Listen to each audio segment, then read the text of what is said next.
የተለያዩ የአውሮፓ ሀገራት መሪዎች ለትራምፕ አዲሱ የወታደሮች ቅነሳ ሐሳባቸውን ሰነዘሩ። በአትላንቲክ ውቅያኖስ ላይ ትጓዝ በነበረችው መርከብ ላይ አዲስ ወረርሽኝ መከሰቱ ተገለጸ። ዩክሬን በታሪካዊ የክሬምሊን እና ቀዩ አደባባይ ቅርብ ርቀት ላይ ጥቃት መፈጸሟ ተሰማ።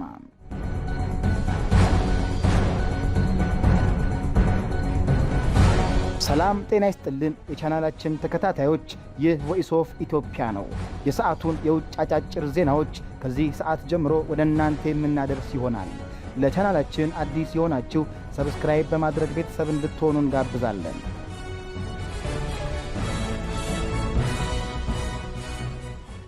የተለያዩ የአውሮፓ ሀገራት መሪዎች ለትራምፕ አዲሱ የወታደሮች ቅነሳ ሐሳባቸውን ሰነዘሩ። የአሜሪካው ፕሬዝዳንት ዶናልድ ትራምፕ በድንገት በሺዎች የሚቆጠሩ የአሜሪካ ወታደሮችን ከጀርመን ለማስወጣት የወሰኑት ውሳኔ በአውሮፓ የፖለቲካ መድረክ ላይ ያልታሰበ ማዕበልን ፈጥሯል። ይህ ድንገተኛ እርምጃ አውሮፓውያን የራሳቸውን ደህንነት በራሳቸው እጅ መውሰድ እንዳለባቸው የሚያሳይ የነቂስ ደውል ሆኖ አገልግሏል። የፔንታጎን መግለጫ 5000 ወታደሮችን እንደሚያስወጣ ቢያሳውቅም ትራምፕ ግን ቁጥሩ ከዚህም በእጅጉ እንደሚልቅ አስጠንቅቀዋል። ይህ ውሳኔ ኔቶን ግራ ያጋባ ቢሆንም ከጀርባው ያለው ዋነኛ ምክንያት ግን አሜሪካና እስራኤል በኢራን ላይ ከከፈቱት ጦርነት ጋር ተያይዞ ከጀርመን ቻንስለር ፍሪድሪክ ሜርዝ ጋር የተፈጠረው መቃቃርና አውሮፓውያን በመካከለኛው ምስራቅ ግጭት ውስጥ ጣልቃ ላለመግባት ማቅማማታቸው የፈጠረው ቁጣ መሆኑ የአደባባይ ሚስጥር ሆኗል። በአርሜኒያ የየሬቫን ከተማ በተካሄደው የአውሮፓ መሪዎች ጉባኤ ላይ ይህ ጉዳይ የውይይቱ ማጠንጠኛ ነበር። የኖርዌይ ጠቅላይ ሚኒስትር ዮናስ ጋር ስቶረ ይህን ውሳኔ አጋኖ ከመመልከት ይልቅ አውሮፓ የራሷን ደህንነት በበለጠ ኃላፊነት እንደምትረከብ የሚጠቁም መሆኑንና በኔቶ ማዕቀፍ ውስጥ በስምምነት ሊፈታ እንደሚገባው አስገንዝበዋል። የብሪታንያው ጠቅላይ ሚኒስትር ኪር ስታርመር በበኩላቸው በኔቶ ውስጥ ጠንካራ የአውሮፓ ተሳትፎ ሊኖር እንደሚገባ በማመን በአንዳንድ ዓለም አቀፍ ጥምረቶች ውስጥ ከሚገባው በላይ ውጥረት መኖሩን አምኖ መቀበልና መጋፈጥ እንደሚያስፈልግ አሳስበዋል። የአውሮፓ ህብረት የውጭ ጉዳይ ኃላፊ ካጃ ካላስም የውሳኔውን ጊዜ ድንገተኛነት ጠቅሰው ይህ ክስተት አውሮፓ በኔቶ ውስጥ ያላትን ምሰሶ ማጠናከር እንዳለባት ቁልጭ አድርጎ ያሳየ መሆኑን አስምረውበታል።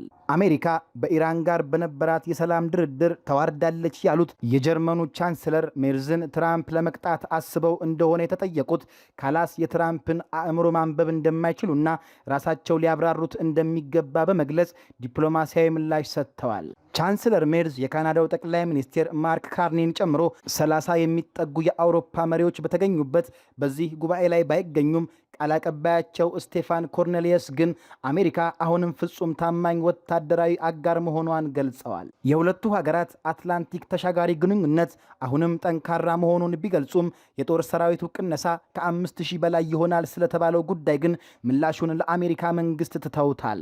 የኔቶ ቃል አቀባይ አሊሰን ሃርት ባለ 32ቱ ሀገራት የጦር ህብረት ከውሳኔው ጀርባ ያለውን ዝርዝር ጉዳይ ለመረዳት ከአሜሪካ ጋር እየሰራ መሆኑን ሲገልጹ የኔቶ ዋና ጸሐፊ ማርክ ሩተ ደግሞ አሜሪካውያን አውሮፓ በኢራኑ ጦርነት ላይ በሰጠችው ምላሽ ማዘናቸውን አልሸሸጉም። ትራምፕ ወታደሮቻቸውን ከአውሮፓ እንደሚያስወጡ ከአምና ጀምሮ ሲጠበቅ የነበረና በጥቅምት ወር ከሮማኒያ ማስወጣት ቢጀምሩም አሜሪካ የደህንነት ክፍተት እንዳይፈጠር ከኔቶ አጋሮቿ ጋር በቅንጅት እንደምትሰራ ቃል ገብታ ነበር። ነገር ግን ፈረንሳይ፣ ስፔንና ብሪታንያ የአሜሪካ ኃይሎች በግዛታቸው የሚገኙ የጦር ሰፈሮችን ተጠቅመው በኢራን ላይ ጥቃት እንዳይሰነዝሩ መከልከላቸው እንዲሁም ስፔን የአየር ክልሏን ጭምር መዝጋቷ ውጥረቱን አባብሶታል። ምንም እንኳን የትራምፕን አመራር የሚደግፉት ሩተ አውሮፓውያን መልእክቱን ሰምተው የሁለትዮሽ ስምምነቶቻቸውን እያጠናከሩና ንብረቶቻቸውን ወደ ቀጣዩ ምዕራፍ እያሸጋገሩ መሆኑን ቢገልጹም ጦርነቱ እስካላበቃ ድረስ ዋነኛ የኃይል ንግድ መስመር የሆነውን የሆርሙዝ ሰርጥን ለመጠበቅ አውሮፓውያን ፈቃደኛ አለመሆናቸውን አቋማቸው ያሳያል። የፈረንሳዩ ፕሬዝዳንት ኢማኑኤል ማክሮን አሜሪካ የሆርሙዝን መስመር ዳግም ለመክፈት ዝግጁ መሆኗ መልካም ቢሆንም አውሮፓውያን ግን ግልጽነት በጎደለው በማንኛውም ዘመቻ ውስጥ ለመሳተፍ ዝግጁ አለመሆናቸውን አስረግጠው ተናግረዋል። ይህ የፖለቲካና የወታደራዊ አለመግባባት ወደ ኢኮኖሚውም ተሻግሮ ሰፊ ምስቅልቅል እየፈጠረ ነው። ትራምፕ የአውሮፓ ህብረትን የንግድ ስምምነት ጥሷል በሚል በመክሰስ በአውሮፓ በሚመረቱ መኪኖችና የጭነት ተሽከርካሪዎች ላይ በቀጣዩ ሳምንት የ25 በመቶ ታሪፍ ለመጣል ማቀዳቸው በተለይም ከፍተኛ የአውቶሞቢል አምራች ለሆነችው ጀርመን ከባድ ራስ ምታት ሆኗል። ሆኖም የትራምፕ ባለፈው ዓመት ማስፈራሪያዎች አውሮፓውያን እና ካናዳ የመከላከያ በጀታቸውን እና ወታደራዊ ምልመላን እንዲያሳድጉ ገፋፍቷቸዋል። የአውሮፓ ኮሚሽን ፕሬዝዳንት የሆኑት ጀርመናዊቷ ኡርሱላ ፎን ደር ላየን የትራምፕን ስም ሳያነሱ አውሮፓ አስተማማኝ የአቅርቦት ሰንሰለት ካላቸውና ተመሳሳይ አስተሳሰብ ካላቸው እንደ አውስትራሊያ፣ ህንድና በቀጣይም ከሜክሲኮ ጋር የነፃ የንግድ ስምምነቶችን እያሰፋች መሆኑን በመግለጽ አውሮፓ በአሜሪካ ጫና ሳትበገር በዓለም አቀፍ የንግድ መረብ ውስጥ የራሷን ገለልተኛ መንገድ እየተከተለች መሆኑን በጥበባዊ የዲፕሎማሲ ቋንቋ አሳይተዋል። በአትላንቲክ ውቅያኖስ ላይ ትጓዝ በነበረችው መርከብ ላይ አዲስ ወረርሽኝ መከሰቱ ተገለጸ። በአትላንቲክ ውቅያኖስ ላይ የጉዞ ትዝታን ለመሰነቅ ከደቡባዊ አርጀንቲና ኡሹዋያ ተነስታ ወደ ኬፕ ቨርዲ የተጓዘችው ኤምቪ ሆንዲየስ የተሰኘችው የዋልታ ሽርሽር መርከብ ባልታሰበ አሳዛኝና አስፈሪ የሕክምና ቀውስ ውስጥ ተዘፍቃ ትገኛለች።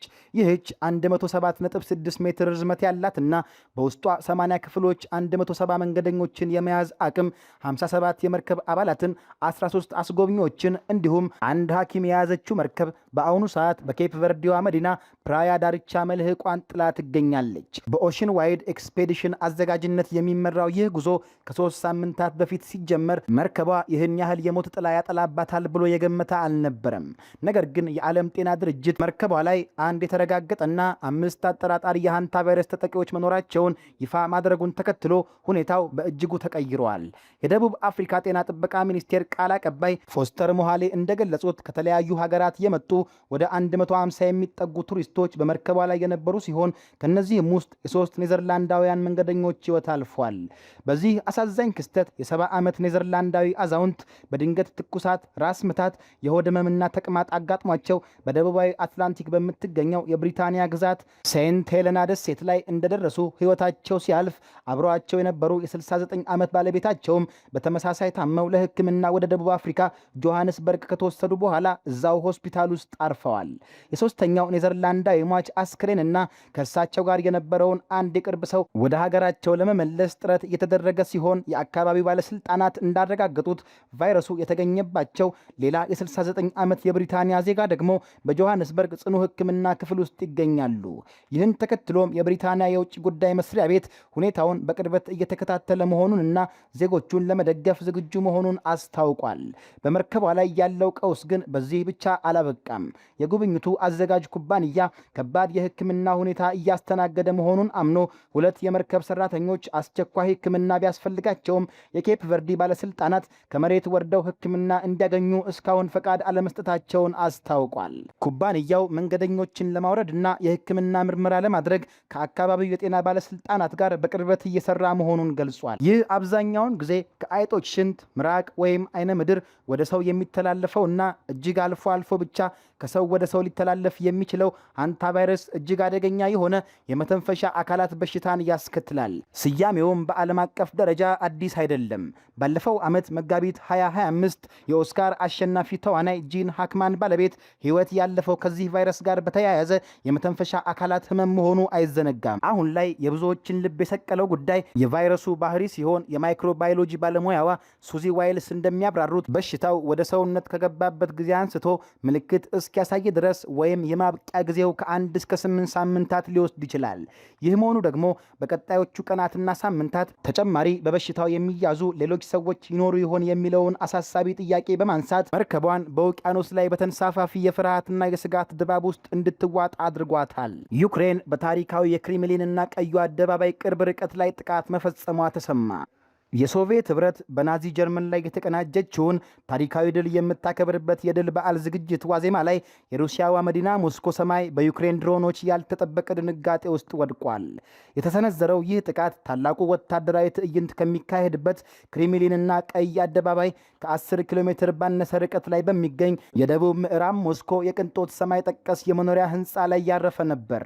በሰው ህይወት ላይ ያደረሰው ጉዳት ባይኖርም በማህበራዊ ሚዲያ ላይ የተሰራጩ ያልተረጋገጡ የቪዲዮ ምስሎች እንደሚያሳዩት የህንፃው የፊት ገጽታ ክፉኛ የተጎዳ ሲሆን መስኮቶች የረገፉበት እንዲሁም በትቢያና በፍርስራሽ የተሞላው አፓርታማ የጥቃቱን አስፈሪነት ያሳያል። በመንገዱ ላይ የተበታተነው የድሮን ስብርባሪም ሌላኛው የዚህ ክስተት ትቶት ያለፈው አሻራ ሲሆን ይህ የድሮን ጥቃት በሞስኮ ላይ ሲሰነዘር የተከታታይ ሶስተኛው ምሽት መሆኑ የውጥረቱን መጠን ከፍ ያደርገዋል። የሞስኮ ከንቲባ ሰርጌይ ሶቪያኒን ሌሎች ሁለት ተጨማሪ ድሮኖች መመታታቸውን ሲገልጹ የከተማዋ ቁልፍ የሆኑት ቭኑኮቮ እና ዶሞዴዶቮ ዓለም አቀፍ አውሮፕላን ማረፊያዎች በምሽት በረራዎቻቸውን ለማቋረጥ ተገደዋል። የድሮን ጥቃት ደወሎች መዲናዋን በሚያዋስኑ አውሮፕላን ማረፊያዎች ላይ መረበሽ መፍጠራቸው የተለመደ ቢሆንም የሩሲያ መከላከያ ሚኒስቴር በተለያዩ የሩሲያ ግዛቶች ላይ የተሰነዘሩ 117 ድሮኖችን ማምከኑን አስታውቋል። ከነዚህም ውስጥ 60 ያህሉ በሴንት ፒተርስበርግ ግዛት ላይ ያነጣጠሩ የነበሩ ሲሆን የክልሉ አስተዳዳሪ አሌክሳንደር ድሮጀንኮ ጥቃቱን እጅግ ግዙፍ ሲሉ ገልጸውታል። ምንም እንኳን ከየካቲት 2022 የሩሲያ ወረራ ጀምሮ ዩክሬን በሞስኮ ላይ ተደጋጋሚ የድሮን ጥቃቶችን ብትሞክርም አብዛኛው የመዲናዋ ክፍል በፓንሲር ኤስ የመሬት ለአየር ሚሳኤል መከላከያ ስርዓት የተጠበቀ መሆኑ ወደ መሃል ከተማዋ ዘልቀው የሚገቡ ስኬታማ ጥቃቶች እምብዛም አልነበሩም። ይህ ከጊዜ ወደ ጊዜ እያደገ የመጣው የዩክሬን ስጋት በክሬምሊን ፖለቲካዊና ወታደራዊ ትዕይንቶች ላይ የራሱን ጥቁር ጥላ እያጠላ ይገኛል። ከዩክሬን ሊሰነዘር ይችላል በተባለው የሽብር ስጋት ምክንያት የፊታችን የድል በዓል ወታደራዊ ትርኢት ድምቀቱ እንደሚቀንስ ክሬምሊን ባለፈው ሳምንት አሳውቋል። በዚህም መሰረት ከ2008 ዓ.ም ወዲህ ለመጀመሪያ ጊዜ የታጠቁ ተሽከርካሪዎችና የሚሳኤል ስርዓቶች በቀይ አደባባይ ላይ አይታዩም። የስጋቱ መጠን በዚህ ብቻ ሳያበቃ በጸጥታ ምክንያት በሚል ለቀጣዩ ሳምንት አብዛኞቹ ቀናት በሞስኮ የሞባይል ኢንተርኔት አገልግሎት ላይ ገደብ እንደሚጣል የሀገር ውስጥ የስልክ ኦፕሬተሮችን ጠቅሰው የሩሲያ ሚዲያዎች ዘግበዋል። ይህን የአየር ላይና የስነ ልቦና ጦርነት በቅርበት የሚከታተሉት የዩክሬኑ ፕሬዝዳንት ቮሎዲሚር ዜሌንስኪ ክሬምሊን ድሮኖች በቀይ አደባባይ ላይ ይበራሉ ብሎ ፈርቷል። ይህ ራሱ ትልቅ ትርጉም አለው፣ ጫናውን መቀጠል አለብን በማለት ስትራቴጂካዊ ድላቸውን አውጀዋል። ከጦርነቱ መጀመር አንስቶ ዩክሬን ከድንበሯ በመቶዎች የሚቆጠሩ ማይሎችን አቋርጠው ኢላማቸውን ሊመቱ የሚችሉ የረጅም ርቀት የድሮን ቴክኖሎጂዎችን አዳብራለች። እነዚህ ድሮኖች የሩሲያን የዘይት ምርትና ገቢ ለማዳከም በማለት በመላው ሩሲያ የሚገኙ የኃይል መሰረተ ልማቶችንና የነዳጅ ማጣሪያዎችን አዘውትረው እያጠቁ ይገኛሉ። ፕሬዝዳንት ዜሌንስኪ እሁድ ዕለት እንዳረጋገጡት በሁለት የሩሲያ ወደቦች ላይ በተሰነዘሩ የተለያዩ ጥቃቶች የክሩዝ ሚሳኤል ተሸካሚ የጦር መርከብ፣ የጥበቃ ጀልባ እንዲሁም 3 የሩሲያ የነዳጅ ታንከሮች ተመትተዋል። ዜሌንስኪ አክለውም እነዚህ ታንከሮች ሞስኮ በ2022 የከፈተችውን መጠነ ሰፊ ወረራ ተከትሎ የተጣለባትን ምዕራባዊ ማዕቀብ ለማምለጥ የምትጠቀምባቸው የድብቅ የባህር ላይ ታንከሮች ሻዶ ፍሊት አካል መሆናቸውን አጋልጠዋል። ይሁን እንጂ የጦርነቱ ሚዛን ወደ አንዱ ወገን ብቻ ያጋደለ አይደለም።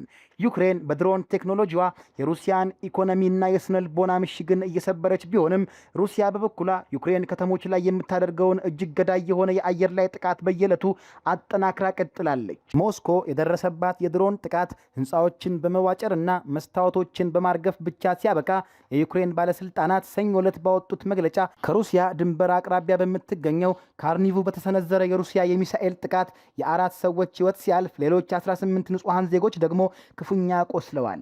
ይህ አሳዛኝ ንጽጽር ጦርነቱ በአንድ በኩል ቴክኖሎጂን የተንተራሰ የኢኮኖሚና የፖለቲካ አሻጥር፣ በሌላ በኩል ደግሞ የንጹሐንን ደም የሚያፈስ የዕለት ተዕለት አሳዛኝ እውነታ መሆኑን በሚዛናዊነት የሚያስገነዝብ ነው። የዛሬው ዓለም አቀፍ አጫጭር ዘገባዎቻችን በዚሁ ተቋጨ። ስለተከታተላችሁን እያመሰገንን ለቻናላችን አዲስ የሆናችሁ ሰብስክራይብ በማድረግ ቤተሰብ እንድትሆኑ እንጋብዛለን። ከሰዓታት በኋላ በሌሎች ዓለም አቀፍ ጉዳዮች እስከምንገናኝ ሰናይ ጊዜ